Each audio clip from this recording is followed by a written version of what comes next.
ओ या देवी सर्वभूतेषु मातेरूपेण संस्थिता नमस्तते नमस्तते नमो नमः सर्वमंगल मांगल्ये शिवे स्वार्थ साधिके शरणं त्र्यंबके गौरी नारायणी नमस्तुते। जय माता दी। देवी चरित्रों के पाठ का महात्म्य। ध्यान। मैं 3 नेत्रों वाली दुर्गा देवी का ध्यान करता हूँ। उनके श्री अंगों की प्रभा बिजली के समान है। वे सिंह के कंधे पर बैठी हुई भयंकर प्रतीत होती है। हाथों में तलवार और ढाल लिए अनेक कन्याएं उनकी सेवा में खड़ी हैं। वे अपने हाथों में चक्र, गदा, तलवार, ढाल, बाण, धनुष, पाश और तर्जनी मुद्रा धारण किए हुए उनका स्वरूप अग्निमय है तथा वे माथे पर चंद्रमा का मुकुट धारण करती है। देवी बोली, देवताओं, जो एकाग्रचित्त होकर प्रतिदिन इन स्तुतियों से मेरा स्तवन करेगा, उसकी सारी बाधा मैं निश्चय ही दूर कर दूंगी। जो मधु कैटभ का नाश, महिषासुर का वध तथा शुंभ निशुंभ के संहार के प्रसंग का पाठ करेंगे तथा अष्टमी, चतुर्दशी और नवमी को भी जो एकाग्रचित्त हो भक्ति पूर्वक मेरे उत्तम महात्मा का श्रवण करेंगे, उन्हें कोई पाप नहीं छू सकेगा। उन पर पाप जनित आपत्तियां भी नहीं आएंगी। उनके घर में कभी दरिद्रता नहीं होगी तथा उनको कभी प्रेमी जनों के विछोह का कष्ट भी नहीं भोगना पड़ेगा। इतना ही नहीं, उनके शत्रु लुटेरों से, राजा से, शस्त्र से, अग्नि से तथा जल की राशि से भी कभी भय नहीं होगा। इसलिए सबको एकाग्रचित्त होकर भक्ति पूर्वक मेरे इस महात्म्य को सदा पढ़ना और सुनना चाहिए। यह परम कल्याण कारक है। मेरा महात्मा महामारी जनित समस्त उपद्रवों तथा आध्यात्मिक आदि तीनों प्रकार के उत्पातों को शांत करने वाला है। मेरे जिस मंदिर में प्रतिदिन विधि पूर्वक मेरे इस महात्मा का पाठ किया जाता है, उस स्थान को मैं कभी नहीं छोड़ती। वहाँ सदा ही मेरा सानिध्य बना रहता है। बलिदान, पूजा, होम तथा महोत्सव के अवसरों पर मेरे इस चरित्र का पूरा पाठ और श्रवण करना चाहिए।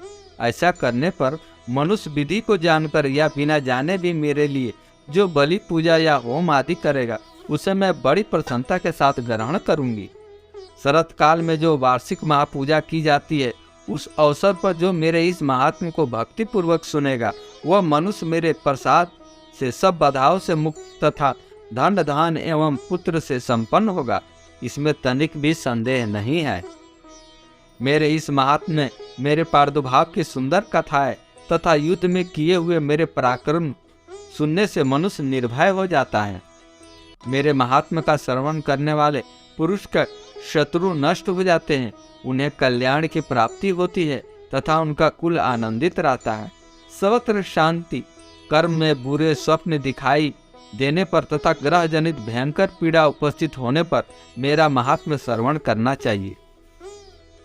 इससे सब विघ्न तथा भयंकर ग्रह पीड़ाएं शांत हो जाती है और मनुष्यों द्वारा देखा हुआ तो स्वप्न शुभ स्वप्न में परिवर्तित हो जाता है। बाल ग्रहों के आक्रांत हुए बालकों के लिए यह महात्म्य शांति कारक है तथा मनुष्यों के संगठन में फूट होने पर यह अच्छी प्रकार मित्रता कराने वाला होता है। यह महात्म्य समस्त दुराचारियों के बल का नाश करने वाला है। इसके पाठ मात्र से राक्षसों, भूतों तथा पिशाचों का नाश हो जाता है। मेरा यह सब महात्म्य मेरे सामीप्य की प्राप्ति कराने वाला है। पशु, पुष्प, अर्घ्य, धूप, दीप, गंध आदि उत्तम सामग्रियों द्वारा पूजन करने से, ब्राह्मणों को भोजन कराने से, होम करते से, प्रतिदिन अभिषेक करने से, नाना प्रकार के अन्न भोगों का अर्पण करने से तथा दान देने आदि से 1 वर्ष तक जो मेरी आराधना की जाती है और उससे मुझे जितनी प्रसन्नता होती है, उतनी प्रसन्नता मेरे इस उत्तम चरित्र का एक बार श्रवण करने मात्र से हो जाती है। यह महात्मा श्रवण करने पर पापों को हर लेता है और आरोग्य प्रदान करता है। मेरे प्रादुर्भाव का कीर्तन समस्त भूतों से रक्षा करता है तथा मेरी युद्ध विषयक चरित्र दुष्ट दैत्यों का संहार करने वाला है। इसके श्रवण करने पर मनुष्यों को शत्रु का भय नहीं रहता है। देवताओं, तुमने और ब्रह्म ऋषियों ने जो मेरी स्तुतियां की है तथा ब्रह्मा जी ने जो स्तुतियां की है, वे सभी कल्याणमयी बुद्धि प्रदान करती है।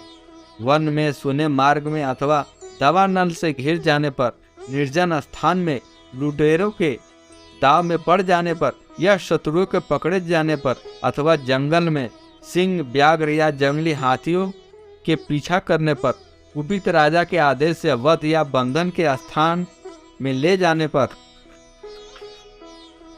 अथवा महासागर में नाव पर बैठने के बाद भारी तूफान से नाव के डगमग होने पर और अत्यंत भयंकर युद्ध में शस्त्रों का प्रहार होने पर तथा वेदना से पीड़ित होने पर, किंग बहुना सभी भयानक बाधाओं के उपस्थित होने पर, जो मेरे इस चरित्र का स्मरण करता है वह मनुष्य संकट से मुक्त हो जाता है।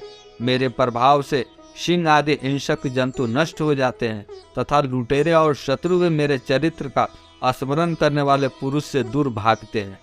ऋषि कहते हैं, यूं कहकर प्रचंड पराक्रम वाली भगवती चंडिका सब देवताओं को देखते देखते वहीं अंतर ध्यान हो गई। फिर समस्त देवता भी शत्रुओं को मारे जाने से निर्भय हो पहले के भांति यज्ञ भाग का उपभोग करते हुए अपने अपने अधिकार का पालन करने लगे। संसार का विध्वंस करने वाले महाभयंकर अतुल पराक्रमी देव शत्रु शुंभ तथा महाबली निशुंभ के युद्ध में देवी द्वारा मारे जाने पर शेष दैत्य पाताल लोक में चले आए। राजन, इस प्रकार भगवती अंबिका देवी नित्य होती हुए भी पुनः पुनः प्रकट होकर जगत की रक्षा करती है। वे ही इस विश्व को मोहित करती है, वे ही जगत को जन्म देती है तथा वे ही प्रार्थना करने पर संतुष्ट वो विज्ञान और समृद्धि प्रदान करती है। राजन, महाप्रलय के समय महामारी का स्वरूप धारण करने वाली वे महाकाली ही इस समस्त ब्रह्मांड में व्याप्त हैं। वे समय समय पर महामारी होती है और वे स्वयं अजन्मा होती हुई भी सृष्टि के रूप में प्रकट होती है। वे सनातनी देवी ही समयानुसार संपूर्ण भूतों की रक्षा करती है। मनुष्य के बुद्धि के समय भी वे घर में लक्ष्मी के रूप में स्थित हो उन्नति प्रदान करती है।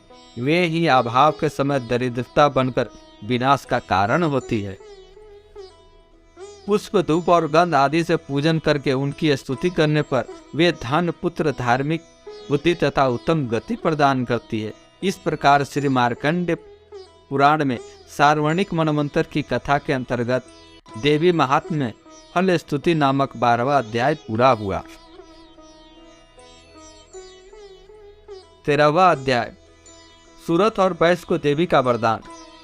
जो उदय काल के सूर्य मंडल सी कांति धारण करने वाली है, जिनके 4 भुजाएं हैं, 3 नेत्र हैं तथा जो अपने हाथों में पाश, अंकुश, वर एवं अभय की मुद्रा धारण किए रहती है, उन शिवा देवी का मैं ध्यान करता हूँ।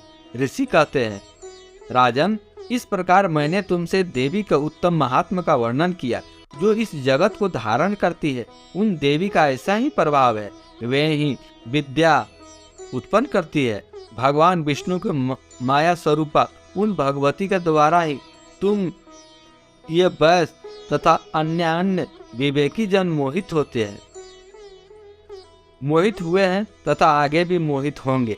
महाराज, तुम उन्हीं परमेश्वरी की शरण में जाओ।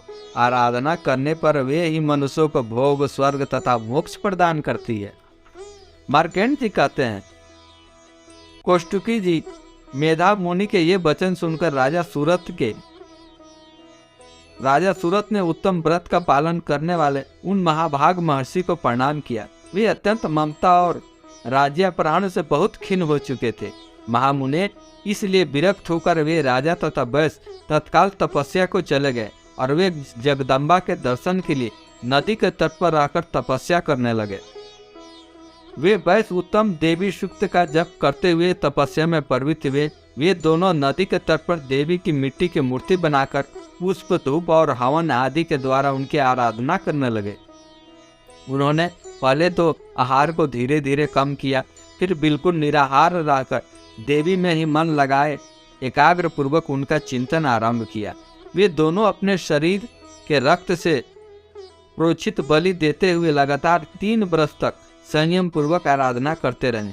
इस पर प्रसन्न होकर जगत को धारण करने वाली चंडिका देवी ने प्रत्यक्ष दर्शन देकर कहा। देवी बोली, राजन तथा अपने कुल को आनंदित करने वाले वैश्य, तुम लोग जिस वस्तु का अभिलाषा रखते हो वो मुझसे मांगो, मैं संतुष्ट हूँ। अतः तुम्हें वह सब मैं संतुष्ट हूँ, अतः तुम्हें वह सब कुछ दूंगी। मार्कंडेय जी कहते हैं, तब राजा ने दूसरे जन्म में नष्ट न होने वाला राज मांगा तथा इस जन्म में भी शत्रुओं की सेना को बलपूर्वक नष्ट करके पुनः अपना राज प्राप्त कर लेने का वरदान मांगा। वैश्य का चित्त संसार की ओर से खिन्न और विरक्त हो चुका था। वे बड़े बुद्धिमान थे, अतः उस समय उन्होंने तो ममता और अहंता रूप आसक्ति का नाश करने वाला ज्ञान मांगा। देवी बोली, राजन, तुम थोड़े ही दिनों में शत्रुओं को मारकर अपना राज्य प्राप्त कर लोगे तथा वहां तुम्हारा राज अस्थिर रहेगा। फिर मृत्यु के पश्चात तुम भगवान विश्वासन सूर्य के अंश से जन्म लेकर इस पृथ्वी पर सार्वणिक मनु के नाम से विख्यात होवोगे। वैश्यवर्य, तुमने भी जिस वर को मुझसे प्राप्त करने की इच्छा की है उसे देती हूँ, तुम्हें मोक्ष के लिए ज्ञान प्राप्त होगा। मार्कंडेय जी कहते, इस प्रकार उन दोनों को मनोवांछित वरदान देकर तथा उनके साथ उनके द्वारा भक्ति पूर्वक अपनी स्तुति सुनकर देवी अंबिका तत्काल अंतर ध्यान हो गई। इस तरह देवी से वरदान पाकर क्षत्रियों में श्रेष्ठ सूर्य से जन्म ले सार्वणिक नामक मनु होंगे। इस प्रकार श्री मार्कंडेय महापुराण में सार्वणिक मनवंतर की कथा के अंतर्गत देवी महात्म्य सूरत और वैश्य को वरदान नामक 13वां अध्याय पूरा हुआ। जय माता दी।